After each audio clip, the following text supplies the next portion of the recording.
Listen to me very carefully. The world is changing faster than most people can comprehend. And weak nations always lose when the numbers stop working in their favor. Russia spent years turning Kaliningrad into a fortress because Putin believed fear was enough to control Europe. Missile systems, air defenses, warships, fighter jets, an entire military machine packed into a tiny piece of land designed to intimidate NATO and threaten the Baltic region. But now the message coming from NATO's eastern flank is simple. Play around and lose Kaliningrad. I don't care about your feelings. I care about the facts. And the facts are brutal. NATO officials are no longer talking about containing Russia. They're talking about destroying the fortress outright if Putin escalates further. That's hot propaganda. That's military math. The numbers don't lie. NATO has more aircraft, more naval power, more intelligence capabilities, more logistics, and more economic power than Russia can handle in a direct conventional war. Russia built Kaliningrad as a threat. NATO now views it as a target. And here's the dangerous part. Most people are too emotional to understand. This isn't just about territory. This is about leverage, power. If Kaliningrad falls, Russia loses one of its biggest pressure points against Europe. Putin knows it. NATO knows it. The Baltic states know it. That's why tensions are rising faster than at any point since the Cold War. You're watching history move in real time while most people are distracted buying garbage they don't need and scrolling social media like consumers instead of thinking like strategists. Winners study power. Losers ignore it until it destroys them. The market doesn't care about your opinions. Geopolitics doesn't care about your emotions. Missiles don't care about your politics. Strength wins, weakness gets erased. And right now the warning to Moscow is crystal clear. Push NATO too far. And Königsberg comes back while Kaliningrad disappears. Listen to me very carefully. This channel gives you information most people are too lazy, too distracted, or too weak to understand. While the average person wastes time watching entertainment, you're learning how military power, economics, and geopolitical leverage actually shape the world. This information is worth thousands because informed people make better decisions while victims panic too late. So subscribe right now. Don't hesitate. Don't think about it. Winners act immediately. Losers wait until disaster arrives at their front door. For years, Russia sold the illusion that Kaliningrad was untouchable. A heavily fortified military outpost surrounded by NATO territory, but protected by Russian missiles, aircraft, and the Baltic fleet. Putin wanted Europe to believe that attacking the exclave would be impossible. Fear is a weapon, intimidation is a weapon. But here's the problem for Moscow. Military power is not determined by propaganda, it's determined by numbers, and the numbers are ugly for Russia. Lithuanian Foreign Minister Kęstutis Budrys made headlines when he openly declared that NATO possesses the capability to razz Russian missile systems and air defenses in Kaliningrad to the ground. That statement shocked people because politicians usually hide behind soft language. Not this time. This was direct, cold, strategic, and most importantly, calculated. Russia responded the way weak regimes always respond when exposed, through anger, denial, and propaganda. Kremlin spokesman Dmitry Peskov dismissed the statement as insanity. But listen carefully. Governments do not react emotionally to statements they consider harmless. If NATO's threat was meaningless, Moscow would ignore it. Instead, the Kremlin reacted immediately because it understands something many civilians do not. Kaliningrad is vulnerable. Now let's talk about reality. Russia massively reinforced Kaliningrad after 2014, following the first invasion of Ukraine. Troops increased, missile batteries expanded, fighter jets deployed, naval assets concentrated there. The 11th Army Corps was strengthened with artillery, tanks, rocket launchers, and advanced air defense systems. Putin turned the region into a military spear pointed directly at NATO's eastern flank. Why? Because the Kremlin believed intimidation would prevent NATO from acting decisively in Eastern Europe. But then Ukraine happened. Russia expected Kyiv to collapse in days. Instead, the world witnessed something humiliating for Moscow. Russian weaknesses exposed in front of everyone, logistics failures, corruption, poor coordination, massive equipment losses, weak naval performance, terrible troop discipline. Suddenly, NATO stopped looking at Russia as an unstoppable giant and started looking at it as a damaged power running on fear and nuclear threats. And that changes everything. Former U.S. Army Europe Commander Ben Hodges stated that Kaliningrad could be eliminated within hours in the event of war. Think about how devastating that statement really is. A fortress Russia spent years building could supposedly disappear in a matter of hours. Why would NATO believe this? Simple air superiority. Modern warfare is not about heroic speeches. It's about systems. Intelligence, satellites, radar suppression, electronic warfare, long-range missiles, drone coordination, naval logistics, data integration, precision targeting, and NATO dominates nearly every category except raw nuclear stockpiles. The alliance possesses overwhelming advantages in stealth aircraft, intelligence gathering, satellite reconnaissance, cyber warfare, and naval coordination. If conflict erupted, Kaliningrad would face attacks from multiple directions. Simultaneously, cruise missiles from submarines, airstrikes from NATO fighter jets, naval bombardment, electronic attacks, disabling communications and radar systems, drone swarms, overwhelming defenses, everything hitting at once. This is what military planners call multi-domain warfare. In plain English, total overload. Russia's air defense systems are dangerous, but no defense system survives forever against overwhelming pressure. The United States proved this repeatedly in Iraq and elsewhere. The goal is saturation attack, so hard and so fast that the enemy cannot process what's happening before critical infrastructure collapses. And here's another brutal reality. Russia cannot escape. Kaliningrad is small, very small. There is limited territory available to absorb sustained attacks. Unlike mainland Russia, which stretches across massive distances, Kaliningrad is compact and concentrated. Exposed, every military asset is easier to locate, track, and target. That changes the math dramatically. You see, consumers think emotionally. Investors think mathematically. Militaries also think mathematically. Distance matters. Supply chains matter. Geographic isolation matters. Kaliningrad is separated from mainland Russia. That means reinforcement becomes incredibly difficult during wartime. And NATO understands this perfectly. The alliance would not need to occupy Moscow. It would not need to invade deep into Russia. It would only need to isolate and crush one exposed military zone. That's why officials are becoming more aggressive with their rhetoric. They believe the balance of power favors them conventionally. Cash is trash. Illusions are trash. Fear without capability is trash. And Putin's greatest problem is that the aura of invincibility surrounding Russia has been shattered by Ukraine. Listen to me very carefully. Wars are not won by emotion.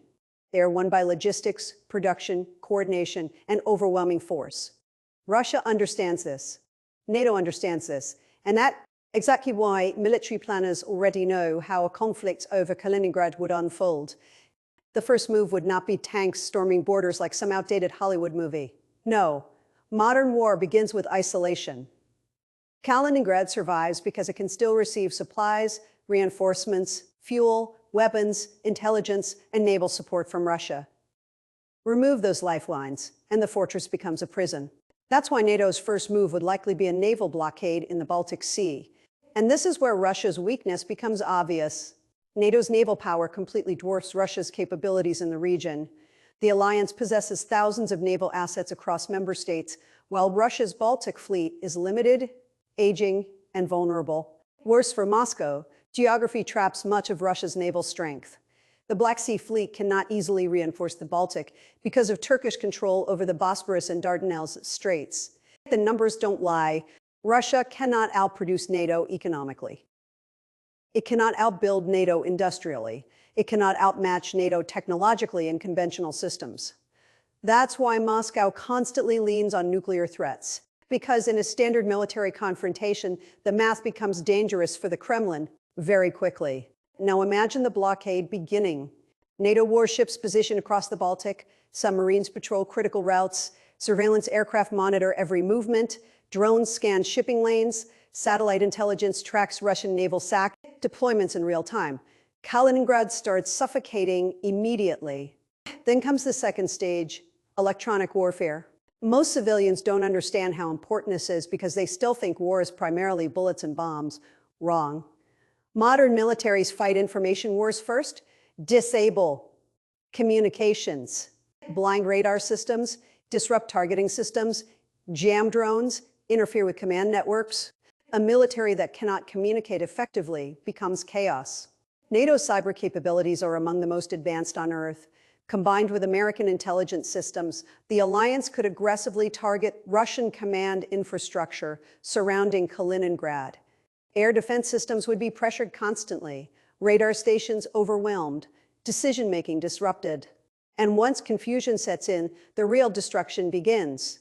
Cruise missiles launched from submarines and warships, stealth aircraft penetrating defended airspace, fighter jets dropping precision-guided munitions, drones targeting logistical infrastructure, missile batteries firing continuously against military compounds, ports, fuel depots, and command centers. The objective would be simple: destroy Russia's ability to respond faster than it can adapt. This is what wealthy investors understand, that average people don't. Speed matters. Whoever controls speed controls outcomes. Slow reactions kill businesses. Slow reactions kill armies. Slow reactions destroy nations. Russia's problem is that NATO can operate at a terrifying pace when unified. And here's another nightmare for Moscow. Ukraine has transformed modern warfare. Russian forces have learned painful lessons about drones because Ukraine forced them to. Cheap, unmanned systems now destroy billion-dollar equipment. Maritime drones have crippled portions of Russia's Black Sea. Fleet, long-range strikes have repeatedly penetrated supposedly secure Russian positions. Now imagine those lessons combined with NATO technology. That changes the battlefield completely. Ukraine's expertise with drone warfare, electronic countermeasures, and asymmetrical tactics would become incredibly valuable in any NATO-Russia conflict. Russia would not just face NATO militaries. It would face years of accumulated battlefield experience, learned directly from fighting Russians. And this is why Moscow is nervous. Not because NATO wants war immediately, but because the alliance increasingly believes it could win conventionally in a localized confrontation. And that belief changes deterrence calculations dramatically. You see, power is psychological before it becomes physical. The moment one side believes the other side is weaker, escalation risks rise. That's exactly what we're seeing now surrounding Kaliningrad. Russia spent years trying to convince Europe that resistance was hopeless. Instead, Europe is becoming more militarized, more coordinated, and more hostile toward Moscow. The fortress designed to intimidate NATO may eventually become the very reason NATO decides it must act decisively. That's the irony of power. Push fear too aggressively, and eventually your enemies stop fearing you. Now listen to me very carefully, because this is where the real danger begins. Most people have never heard of the Suwałki Gap. That's because average people consume entertainment, while serious people study geography. And geography controls history. The Suwałki Gap is a narrow strip of land between Poland and Lithuania, connecting Belarus and Kaliningrad. Small area, massive strategic importance. Why? Because if Russia and Belarus ever coordinated an assault there successfully, NATO's Baltic members could become partially isolated from the rest of the alliance. This is the pressure point. This is why Kaliningrad matters so much. Russia doesn't need Kaliningrad to conquer Europe. That's fantasy. But it can use the region as leverage, intimidation, and military pressure against NATO's eastern flank, combined with Belarus. It creates a two-front threat capable of destabilizing the Baltic region rapidly. And instability creates fear. Fear creates hesitation. Hesitation destroys alliances. That's Putin's strategy. He knows Russia cannot economically outcompete the West long-term. Russia's economy is smaller than many people realize. Sanctions hurt, demographics hurt, military losses hurt, production limitations hurt. So the Kremlin compensates through intimidation, unpredictability, and escalation threats. Stop being a victim and understand the game. Putin wants NATO doubting itself. He wants Europeans fearing escalation. He wants politicians divided, because once fear spreads, decision-making weakens. That's why NATO officials are becoming more vocal now. They want Moscow to understand that Kaliningrad is not an invulnerable outpost. They want Russia to know escalation carries catastrophic risk. Belarus adds another dangerous layer. Dictator Alexander Lukashenko continues integrating Belarusian military structures with Russia's strategic planning, joint exercises, mobilizations, tactical nuclear drills, coordination across borders. NATO sees all of this and draws one conclusion: Moscow and Minsk are preparing for contingencies involving the Baltic region. Now let's be brutally honest. If Russia ever moved aggressively toward the Suwałki Gap, NATO would face enormous pressure to respond immediately and overwhelmingly. Delay would be catastrophic because narrow geographic corridors can close quickly during wartime. That means military planners likely view Kaliningrad not as an optional target, but as a necessary one in any large-scale regional conflict. Destroy the fortress. Remove the pressure point. Break Russian leverage before it expands. Cold, ruthless, strategic. And this is where weak-minded people get emotional. Why can't everyone just get along? Because power doesn't work that way. History is not governed by hope. It is governed by capability. Nations behave according to incentives, risks, resources, and survival calculations. That's reality. I don't care about your feelings. I care about the numbers. NATO sees Kaliningrad as a threat multiplier. Russia sees it as a strategic deterrent. Both sides are preparing accordingly. And here's what should terrify Europe: miscalculation. Wars often begin not because leaders want total catastrophe, but because they misjudge reactions. One aggressive move, one overconfident commander, one accidental escalation, one failed communication. Suddenly, everyone is trapped inside momentum they cannot control. That's why rhetoric matters. When Lithuanian officials openly discuss razing Kaliningrad, they are not joking. They are signaling deterrence. They are communicating willingness. They are telling Moscow the cost of aggression could be devastating, because deterrence only works if the other side believes you are serious. And right now, Europe is trying desperately to prove seriousness after years of underestimating Russian aggression. The problem is, once everyone starts acting serious simultaneously, the risk of collision rises. That's where the world stands today. Most people watching global events react emotionally. Winners analyze incentives, numbers, leverage, and outcomes. That's why winners stay ahead while losers panic after disaster arrives. The same rule applies to nations and individuals. You are either preparing for reality, or reality is preparing to destroy you. So ask yourself honestly, are you thinking like a strategist or consuming like a victim? Because history doesn't reward weakness. And if Putin keeps pushing the West, the warning coming from NATO's eastern flank is crystal clear. Play around and lose Königsberg forever. Here's the cold truth nobody wants to admit. Without the United States, NATO's confidence drops dramatically. You can scream emotionally all day long about European unity, but military power is about capability, not slogans. America provides the backbone of NATO's deterrence structure and intelligence systems. Satellite reconnaissance, strategic logistics, airlift capability, naval dominance, nuclear parity, advanced command coordination. The numbers don't lie, and that creates a massive caveat in every discussion about Kaliningrad. Yes, NATO likely possesses the conventional military power necessary to devastate the exclave, but conventional warfare is only part of the equation. Russia remains a nuclear superpower. That changes everything. Lithuanian officials themselves admitted this reality. Europe still depends heavily on American military capabilities and nuclear guarantees. Without Washington fully committed, the strategic balance becomes far more dangerous. This is why political tensions inside NATO matter so much. Under Donald Trump, questions about America's long-term commitment to European defense intensified repeatedly. Trump demanded European nations spend more on defense and rely less on American taxpayers. Whether you agree with him or not is irrelevant. What matters is the strategic signal. Europe suddenly realized dependence creates vulnerability. If America scales back military commitments, Europe must either massively increase its own defense production or accept greater strategic risk against Russia. And here's the ugly truth. Rebuilding military readiness takes years.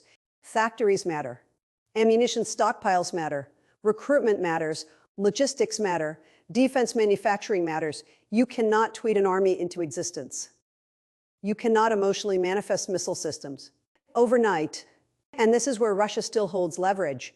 Nuclear leverage. France and the United Kingdom possess nuclear arsenals, yes, but Russia's stockpile remains vastly larger. America is the balancing force that creates mutual deterrence at the highest level. That's why NATO can confidently discuss conventional operations against Kaliningrad only if American nuclear backing remains unquestioned. Remove the US from the equation, and suddenly European leaders must ask themselves terrifying questions. Would Russia escalate conventionally? Would Moscow threaten tactical nuclear use? Would Europe risk full escalation without guaranteed American involvement? That uncertainty weakens deterrence, and weakness invites pressure. Listen carefully because this applies to finance, politics, and war simultaneously. Dependence is dangerous. If your entire strategy depends on somebody else showing up forever, you are vulnerable. Europe understands this now. That's why defense budgets are rising. That's why arms production is increasing. That's why military coordination across NATO's eastern flank is accelerating. The alliance knows it cannot afford complacency anymore. Russia forced Europe to wake up, and ironically, that awakening may eventually make NATO stronger than before. You see, consumers wait for comfort. Winners prepare for chaos before chaos arrives. Russia believed intimidation would fracture NATO. Instead, NATO expanded, Finland joined, Sweden aligned closer, defense spending surged, military exercises increased. Eastern Europe hardened politically and militarily against Moscow. And that's a strategic failure for Putin, whether Russian propaganda admits it or not. But make no mistake, the nuclear factor still prevents easy solutions. Nobody truly wins a direct NATO-Russia war. The costs would be staggering. Economies shattered, infrastructure destroyed, markets obliterated, global instability unleashed. That's why deterrence exists in the first place. The danger today is not that leaders actively desire apocalypse. The danger is overconfidence. And overconfidence destroys empires faster than weakness ever could. Listen to me very carefully. History has a cruel sense of humor. For decades, Russia treated Kaliningrad as permanent, untouchable, secure. But history teaches one brutal lesson over and over again. Territory belongs to whoever can defend it. That's it. Not emotions, not speeches, not propaganda power. And now NATO officials, military analysts, and European strategists are openly discussing scenarios where Russia could lose Kaliningrad entirely if escalation spirals out of control. Think about how insane that would have sounded just a few years ago. The city once known as Königsberg, historic German territory before World War II, potentially ripped away from Russian control because Moscow pushed confrontation too far. That's the warning being delivered. Play around and lose Kaliningrad. Professor John Bryson even argued there are historical and geographic arguments for the territory eventually becoming something other than Russian-controlled land, independent city-state, European-administered territory, potential restoration tied to historical claims. Ideas once considered fantasy are now entering serious geopolitical discussion. Why? Because Russia's invasion of Ukraine changed Europe psychologically. Before 2022, many European leaders prioritized economic cooperation with Moscow. Cheap energy, stable trade, diplomatic engagement. That era is over. Trust collapsed. Fear returned. Military thinking returned. Strategic competition returned. And once trust disappears, hard power dominates decision-making again. That's where we are now. Russia sees Kaliningrad as a strategic dagger aimed at NATO. NATO increasingly sees it as a military vulnerability that can be neutralized rapidly if necessary. Those opposing perceptions create danger, because eventually one side may decide deterrence alone is insufficient. Now let's talk about the bigger picture most people ignore. This entire confrontation proves something fundamental about the modern world. Weakness gets punished. Europe spent years underinvesting in defense because comfort made leaders complacent. Russia believed military intimidation would restore influence because aggression appeared profitable. America debates whether it should continue carrying the alliance financially because dependency creates resentment. Everything comes back to incentives. The numbers don't lie. Strong economies sustain strong militaries. Strong militaries create deterrence. Deterrence prevents invasion. Weakness invites testing.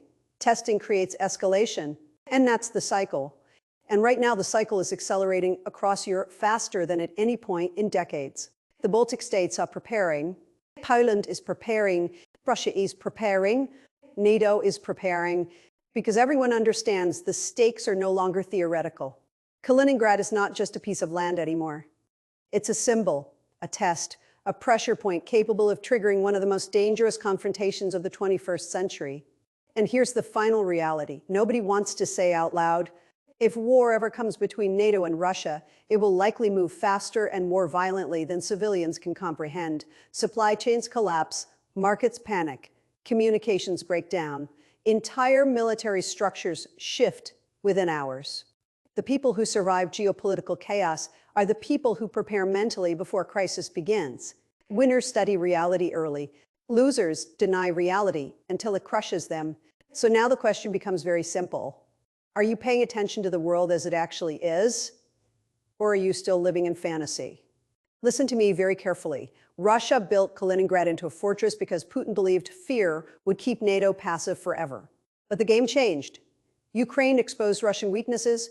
Europe woke up. NATO hardened its posture, and now officials are openly saying the unthinkable, that Kaliningrad could be erased militarily if Moscow keeps escalating. And that should tell you everything about how serious the situation has become. I don't care about your feelings, I care about the facts. And the facts say the world is entering a period where strength matters again, military strength, economic strength, strategic strength. Weakness gets punished. Dependency gets exploited. Hesitation gets destroyed. Stop being a victim